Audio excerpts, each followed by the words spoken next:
Now let's take you to Nigeria, where the National Assembly of the country has reviewed the amount sponsors can donate to a party and also just how much political parties can spend on a candidate electioneering in the 2010 Electoral Act Amendment Bill.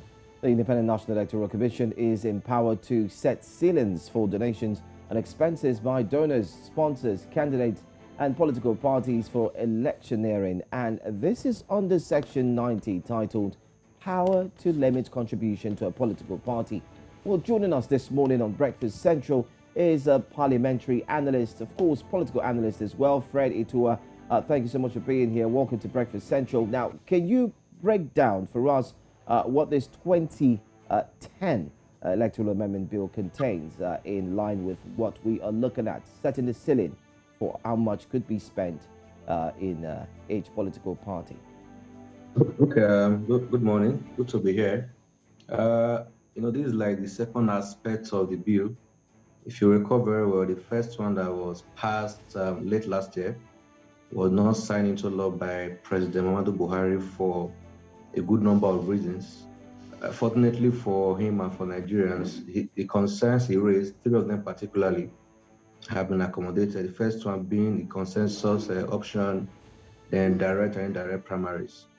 But what Nigerians really know about the bill is one major clause, which is electronic transmission of results. But beyond that, there are other aspects of the bill they also need to know. For instance, an aspect of the bill dwells on the fact that if you are an appointee, a political appointee, and you are to vie for any office, the first thing you do as soon as you signify interest is to resign. In the past, that did not happen. Some will run for elections, even lose primaries, and still remain in office. But with this new bill, if signed into law, it means that as soon as you signify interest, you are out of the game. As an aspect of it. The other aspect is funding, which to a large extent, I'm not sure how that will be implemented. Some aspects of the bill going forward will dwell on what different categories we spend on elections. For instance, state House of Assembly members, what they will spend, government chairman, National Assembly, governors, as well as the president. These are all be itemized in the law. But the problem is not always about having good laws. The problem is the implementation. In a general election, you're going to have at least 5,000 contestants minimum across the country, with one agency expected to monitor all of them. And in many instances, the staff of this agency, that's INEC in this case, they are less than the number of those contestants. So if you are to spread it across board, it means they may not have the capacity to monitor what this law will stipulate going forward. But it's a work in progress. We'll see how things will unfold going forward. Right, the work in progress. Now, according to reports, now this bill is scheduled for assent anytime from now. Can you tell us, or can you give us a timeline that we can look at precisely? We had expected that the president was going to sign the bill into law this week. The week has not ended, so this is the last working day. So if we're lucky, we may still have that done. But whenever you see the presidency release a statement informing Nigerians that they have received a bill from the National Assembly, is a pointer to the fact that the president in this case, will sign into law. We've seen instances when the petroleum industry bill was transmitted to the president. A statement of such was released telling Nigerians that, okay, we have this from National Assembly. The president is looking at that. So this again has come up. I think it was transmitted on Monday. There are processes. First, it will have to go to the office of the Attorney General, who will advise the president on whether or not to sign the bill as the chief law officer of the nation. Once that process is done, which if they are serious, shouldn't take more than a day or two, all the president needs to do is just to append his signature and it becomes a law. But how soon that will happen, Nigerians will have to wait. But the president, as we know him, is full of surprises. When you least expect, he will spring up something you wouldn't want. So, but we're hopeful next week he will do that. And you've already seen the People's Democratic Party, the major opposition party, civil society groups, even the media mounting pressure on the president to sign the bill into law.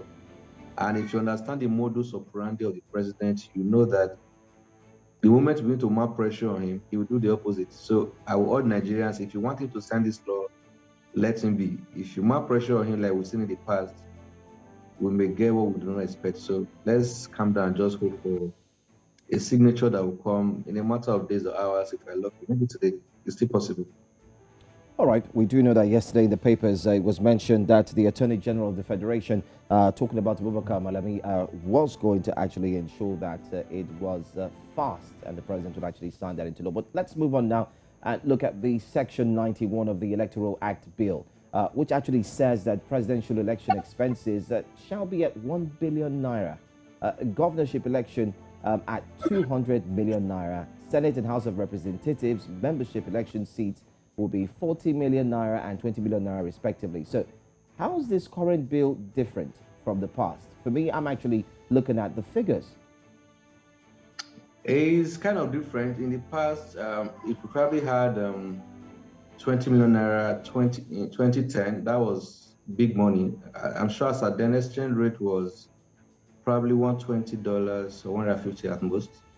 But now, if you have 20 million naira, that is probably just a little bit above $40,000, which is small. And for an election, that is almost impossible for you to spend. The council chairman cannot win an election with 20 million naira. Logistics, delegates, and what they call honorarium, but in another language, call it a bribe. All of those things, they are factored into costs of running an election. And for the presidential, which they have kind of raised, you can't place a figure to it. Even for governorship, it depends on the state where you're from. Now, let me give you an instance. If you are from state in the southeast made up of Igbo predominantly, the money you spend to run for an election will not be the same with someone from a place like Zamfara or Bruno. It can never be. And from a place like Rivers, which is an oil-rich state as well, the money you spend will be different from that of a man from a state like Ekiti. Same for Lagos State. You also compare that with a state like Kaduna. It can never be the same. So if you look at some of this stuff and you place a blanket amount, say, okay, this is what you should spend going forward, it will not work. And people will flag these rules. And unfortunately, the courts may not entertain them. That's if anybody will even approach the courts. At best, it's just to ensure that sources of funding, that was what we had expected from the parliament, that sources of funding for an election should be traced to ensure that funding people or some means which cannot be, which are not very verifiable are not used in funding election. That should be the thrust of the whole thing, and not to place a tag and say, this is the amount you spend. You can take this to, that will not work. Right. You move to run for the National Assembly election in Nigeria is as expensive as any other thing. So, and with this regime of vote buying, which is new, you can never tell how much you spend to win just a councillorship election in this country. But you know, Itua, looking at the lessons we've learned from 2019 general election, I mean, this fund tracing should have been something that we would have learned properly, because according to the law and according to what happened in 2019, only 4 political parties out of the 73 that sponsored candidates for that general election submitted their financial details 6 months after announcement of results, as against 3 months after announcement of results. That happened in 2019. How can we, or what can we do to prevent such a scenario from happening in 2023? There is not, the only body permitted by law to do something is INEC. If parties, unfortunately, the 2 big parties, they hardly follow that rule to file in their financial report and all of that. If INEC does not met out sanctions or take necessary action, there's not anyone can do. If you go to court, for instance, to compare them to, the court in a way will still defer to what INEC will do. So at best is to encourage INEC to say, okay, political party within a certain period permitted by law, report must be submitted. But if INEC is failing its duty, the best you can do is to remind them, more pressure on them, but you can't go beyond your brief and begin to execute what the law has specified that INEC should do. INEC, they've not done that, at least since 2019. Even 2015 to 2019 as well, it was the same complaints. I don't know if that will change now with INEC chairman promising that they will monitor sources of funding for politicians as we gear for next year's elections. And if you also know, not so many Nigerians as well, if this bill is signed into law, there's an aspect of it that will deal with his timeline. It means if he's signed today, we may likely have primaries by June or July maximum. I will also have elections early January or February, but with the new law, elections have to be concluded at least 3 months before inauguration of a new government. So there are some changes that they've introduced, but like I said earlier, the major thrust of the bill, just one major thrust is the electronic transmission of results, which for many will reduce electoral fraud and tampering with results as we've seen in the past. All right. Thank you so much, political analyst, and not forgetting to parliamentary analyst Fred Itua for joining us here on Breakfast Central. Thank you for having me. All right. All right. Well, let's move on now to our next story. In a bid to honor the legacy of South African icon Nelson Mandela, his former home, which was once invaded by squatters, has now been renovated and turned into a boutique hotel where his favorite meals are served to guests. Blessings Musugu gives us details on the Mandela Sanctuary in Africa.